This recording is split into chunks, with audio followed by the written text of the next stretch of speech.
देखती आंखों और सुनते कानों को इब्तिसाम दस्तर का सलाम पहुंचे। नाज़रीन करामी, अर्तुगरुल गाज़ी 13वीं सदी के अनातोलिया की एक अजीम शान दस्तान है। ईमान, इंसाफ और मोहब्बत की रोशनाई से लिखी जाने वाली एक ऐसे बहादुर जंगजू की कहानी है जिसने अपनी साबित कदमी और जुर्रत से न सिर्फ अपने कबीले बल्कि तमाम आलम इस्लाम की तकदीर बदल डाली।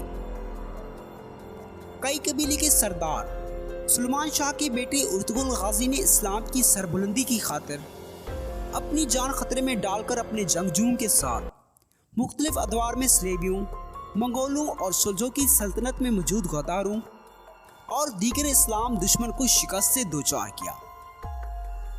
आइन तारीखी शवाहिद और इस दस्ताने अजीम को कलम बंद करने वालों से बयान की गई असल कहानी को जानने की कोशिश करते हैं।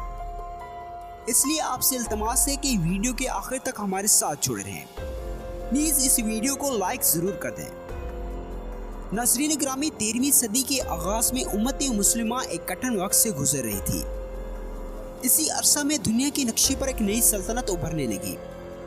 जंगीज़ खान की क़यादत में मंगोल से ताल्लुक़ रखने वाली फ़ौज पूरी दुनिया पर अपनी हुकूमत कायम करने के लिए अपने 7 इलाकों पर हमले करना शुरू कर दिए। ये लोग मशरकी यूरोप से हमला करते हुए वस्ती यूरोप तक जा पहुंचे और सारे इलाकों को अपने कब्जे में ले लिया।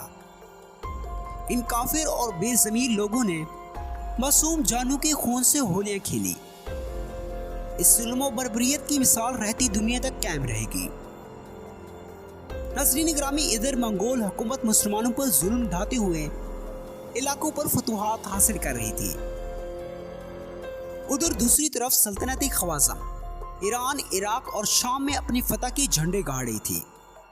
मंगोल हुकूमत ने अपने पूरे लश्कर के साथ सल्तनत ख्वाज़म पर हमला किया और इसको भी अपने कब्जे में ले लिया। इस सल्तनत में मौजूद कबाइल महफूज मकामात तलाश करने के लिए इधर उधर बिखर गए।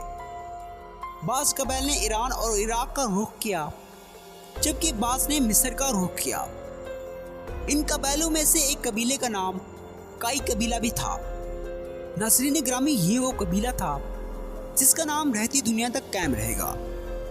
काई कबीला दूसरे कबीलों से बड़ा और ताकतवर था।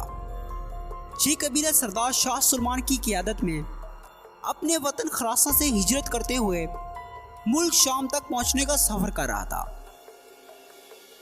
लेकिन दरियाए फुरात को अबूर करते हुए सरदार शाह सुलेमान डूब गए और अपने खालिक हकीकी से जा मिले। सरदार शाह सुलेमान की वफात के बाद कबीला मुंतशिर हो गया। संगुर्तुगिन और गुंदोगदू अपने अहले खाना और बहुत सारे साथियों के हमरा औलत चले गए और बाकी लोग जो बच गए उन्होंने अर्तुगरुल गाज़ी को अपना सरदार बना लिया। अर्तुगरुल गाज़ी एक नीडर और बहादुर जंगजू होने के साथ जहानत के आला मकाम पर फैज़ थे। सरदार अर्तुगरुल गाज़ी और उसके छोटे भाई तुंदार समेत 420 घरानों के करीब लोगों ने एशियाई कूचक की तरफ हिजरत की और सल्जोकी सल्तनत में शामिल हो गए। और अर्तुगरुल और उसके साथी जब सफ़र में थे तो उन्होंने देखा कि 2 लश्कर आपस में जंग कर रहे थे। एक तादाद में कम था तो दूसरा तादाद में ज़्यादा। उन्होंने कम तादाद वाले लश्कर की मदद की और मुखालिफ लश्कर को धूल चटा दी। बाद में पता चला कि जिस लश्कर की उन्होंने मदद की थी वो सुल्तान अलाउद्दीन का लश्कर था। जब सुल्तान को इस वाक़े का इल्म हुआ तो वो अर्तुगरुल गाज़ी से खुश हुए और उन्हें अनकरा में रिहाइश के लिए जगह दे दी। कहा जाता है कि सुल्तान अलाउद्दीन ने कई कबीले को अनकरा के करीब जगह इसलिए दी ताकि सुल्तान अलाउद्दीन और उसकी सल्तनत दुश्मनों के हमलों से महफूज रहे। सुल्तान अलाउद्दीन ने अर्तुगरुल गाज़ी को इस बात की इजाज़त दी कि वो अपने साथ वाले इलाकों को फतह करे और उन्हें भी अपनी सल्तनत का हिस्सा बना ले। अर्तुगरुल गाज़ी ने अपनी बहादुरी के जौहर दिखाए और बहुत सारे इलाकों को फतह किया। सुल्तान अलाउद्दीन ने सगूत का शहर भी अर्तुगरुल के नाम कर दिया। यूं अर्तुगरुल गाज़ी की बहादुरी की मिसालें पूरी एशियाई कोचक में फैल गई और बहुत सारे तुर्क कबीलों ने अर्तुगरुल गाज़ी के साथ हाथ मिला लिया और यूं अर्तुगरुल गाज़ी सारे तुर्क कबाइल का सरदार बन गया। ارطغرل غازی نے سلطان علاء الدین کے ساتھ مل کر منگولوں اور بیزنطینیوں کو شکست دی اور اس کے بدلے میں فتح ہونے والے شہر کو سلطان نے ارطغرل غازی کے نام کر دیا۔ ارطغرل غازی 90 سال کی عمر میں اپنے خالق حقیقی سے جا ملے۔ اس کے بعد ان کی بیٹے عثمان غازی نے اپنی بہادری اور جرأت سے کئی علاقے کو فتح کیا۔ اس وقت سلجوقی سلطنت بالکل ختم ہو چکی تھی۔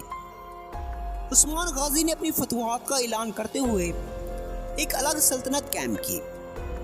یوں دنیا کے نقشے پر سلطنت عثمانیہ ابھرنے لگی۔ یہ سلطنت 600 سال سے زیادہ عرصے تک قائم رہی اور سلطنت عثمانیہ کا چمکتا ستارہ 3 براعظموں تک اپنی روشنی پھیلاتا رہا۔